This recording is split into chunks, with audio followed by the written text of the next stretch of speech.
अस्सलाम वालेकुम students. Start करते हैं लेक्चर नंबर 2। लेक्चर नंबर 2 के स्टार्ट में उसने 3 प्रैक्टिस क्वेश्चंस दिए हुए हैं। तो मैंने क्वेश्चन नंबर 2 को सिलेक्ट किया। उसकी रीज़न ये है कि इसमें 3 वेरिएबल्स दिए गए हैं, पी, क्यू और are.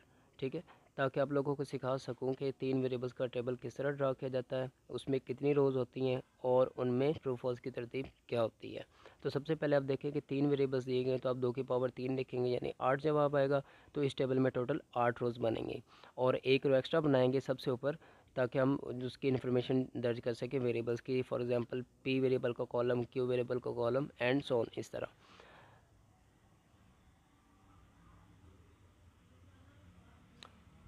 P Q R tilde P,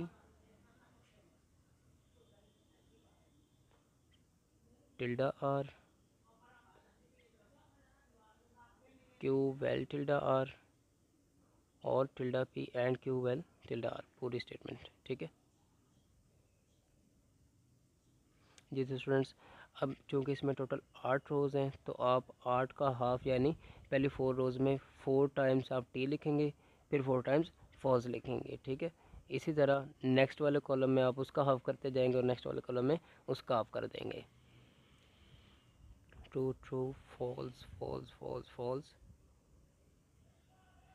true true false false, true true false false. ठीक है, तो अब नेक्स्ट में आप 2 का हाफ कर देंगे तो ये 1 हो जाएगा, तो एक टी एक एफ, इस तरह से।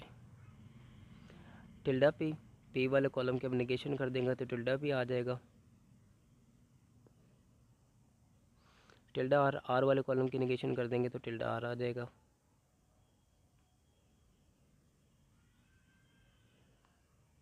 Q vel tilde R, Q वाले कॉलम और टिल्डा आर वाले कॉलम का आप वेल कर देंगे, और हम जानते हैं कि वेल में सिर्फ एफ एफ पे एफ वैल्यू आती है, बाकी सब पे टी आती है।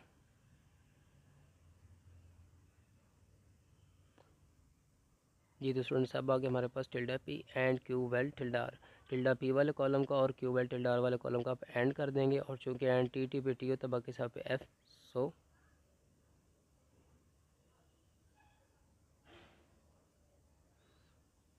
ये आ जाएगा। जी तो स्टूडेंट्स, टेबल हमारे पास बन चुका है, और बिल्कुल इसी पैटर्न पे आप दूसरे टेबल्स भी बना सकते हैं।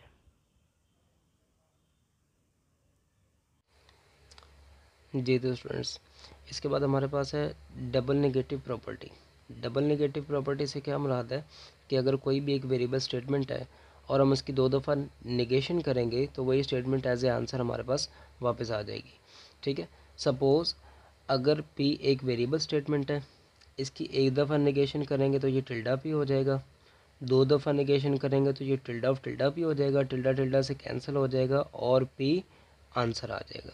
ये बिल्कुल उसी तरह ही है जैसे अगर हम 5 को 2 दफ़ा माइनस से मल्टीप्लाई करवाएं, -5 into minus is equal to +5। ठीक है, तो यहाँ पर देखिए माइनस माइनस प्लस हो जाएगा, ये 5 आ जाएगा। इसके बाद हमारे पास De Morgan's laws with respect to and, with respect to और।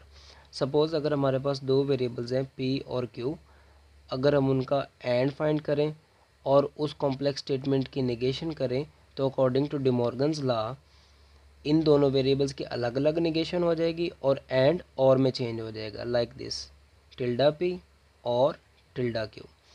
इसी तरह अगर हमारे पास 2 वेरिएबल्स हैं पी और क्यू, अगर हम इन दोनों का और फाइंड करें और इस कॉम्प्लेक्स स्टेटमेंट की अगर हम नेगेशन करें, तो अकॉर्डिंग टू डिमॉर्गन्स लॉ इन दोनों वेरिएबल्स की अलग अलग नेगेशन हो जाएगी और एंड में चेंज हो जाएगा, like this, tilde P and tilde Q. अब यहाँ पे हमारे पास एक सेंटेंस एग्जांपल है, फ़ैन इज़ स्लो और इट इज़ हॉट। ठीक है, ये 2 स्टेटमेंट्स हैं, fan is slow, it is hot, दरमियान में लॉजिकल कनेक्टिव और है।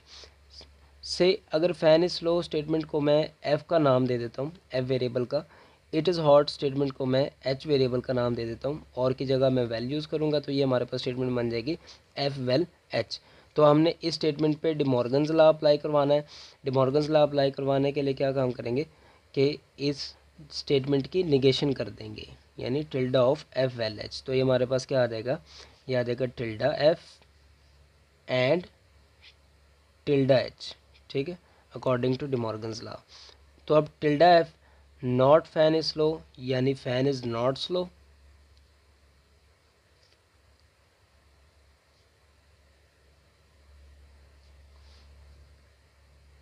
एंड टिल्डा एच यानी इट इज नॉट हॉट। इसके बाद हमारे पास है students inequalities and De Morgan's laws. ठीक है, एक एग्जांपल दी गई है -1 is less than x which is less than और इक्वल टू 4। सबसे पहले तो इस इनइक्वालिटी को हम दो पार्ट्स में राइट कर लेंगे। एक -1 इज़ लेस देन x, ठीक है, दूसरा x इज़ लेस देन और equal to 4।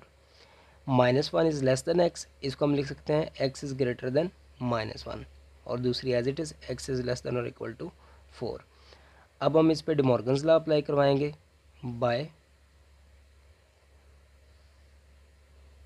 Applying De Morgan's law. तो डिमॉर्गन्स लॉ अप्लाई करवाने से इन दोनों के जो साइंस हैं, साइंस ऑफ इनइक्वालिटी, वो आपस में इंटरचेंज हो जाएंगे like this, x is less than और equal to -1, x is greater than 4। इसके बाद हमारे पास स्टूडेंट्स टोटोलॉजी।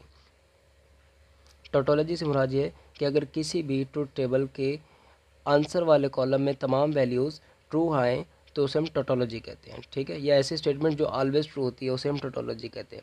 सपोज़ हमारे पास एक वेरिएबल है p, इसके हम नेगेशन करते हैं तो दूसरा वेरिएबल टिल्डा p हो जाएगा, और अगर हम इन दोनों को और फाइंड करेंगे तो इसका आंसर एक टोटोलॉजी आएगा।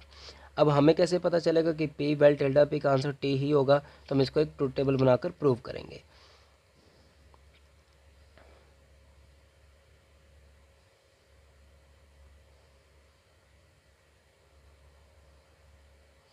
p tilde p vel tilde p true false, tilde p वाले कॉलम में p वाली वैल्यूज़ उलट हो जाएंगी, यानी ट्रू की जगह फॉल्स और फॉल्स की जगह ट्रू आ जाएगा। अब p वेल टिल्डा p यानी p और टिल्डा p का हमने वेल फाइंड करना है, तो इनका हम वेल फाइंड करेंगे। हम जानते हैं कि वेल f पे f वैल्यू देता है, बाकी सब पे t वैल्यू देता है, तो यहाँ पर आ जाएगा t f t। तो देखें आंसर वाले कॉलम में हमारे पास दो वैल्यूज़ है और दोनों की दोनों वैल्यूज़ ही ट्रू हैं, तो ये एक टोटोलॉजी स्टेटमेंट कहलाएगी। ठीक है, टोटोलॉजी है तो हमारे पास वही राइट हैंड साइड का आंसर है। तो हम कह सकते हैं कि p vel tilde p is congruent to t is a right statement. ठीक है, या ये बिल्कुल एग्जैक्ट स्टेटमेंट है।